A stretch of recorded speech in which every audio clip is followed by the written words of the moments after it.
ঠাকুরগাঁয়ের মাটি ও আবহাওয়া আলু চাষের জন্য বেশ উপযোগী। এ কারণে বেশি পরিমাণে আলুর আবাদ হয় এ জেলায়। আলু উৎপাদনকারী কৃষক ও কৃষি বিভাগের তথ্যমতে আলু উৎপাদন খরচ প্রতি কেজিতে 15 থেকে 16 টাকা, আর বিক্রি হচ্ছে 4 থেকে 6 টাকা। সে হিসেবে প্রতি কেজি আলুতে লোকসান হচ্ছে 9 থেকে 11 টাকা।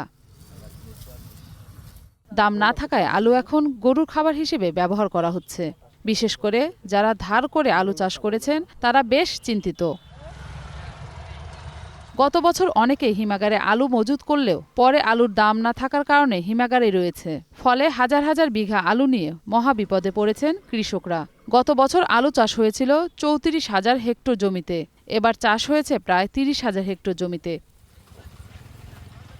কৃষকরা বলছেন, সরকার যদি আলু কিনে তাহলে আমরা কিছুটা ক্ষতিপূরণ পাবো, না হলে কৃষক কোথায় দাঁড়াবে।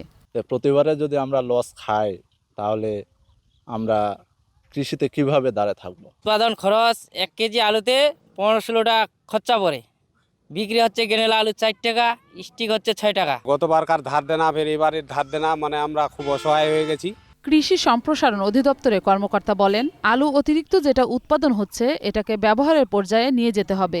বিদেশে পাঠানোর ব্যবস্থা করতে হবে অথবা প্রসেসিং করতে হবে। অতিরিক্ত যেটা উৎপাদন হচ্ছে এটাকে ব্যবহারের পর্যায়ে নিয়ে যেতে হবে। ব্যবহারের পর্যায়ে কীরকম?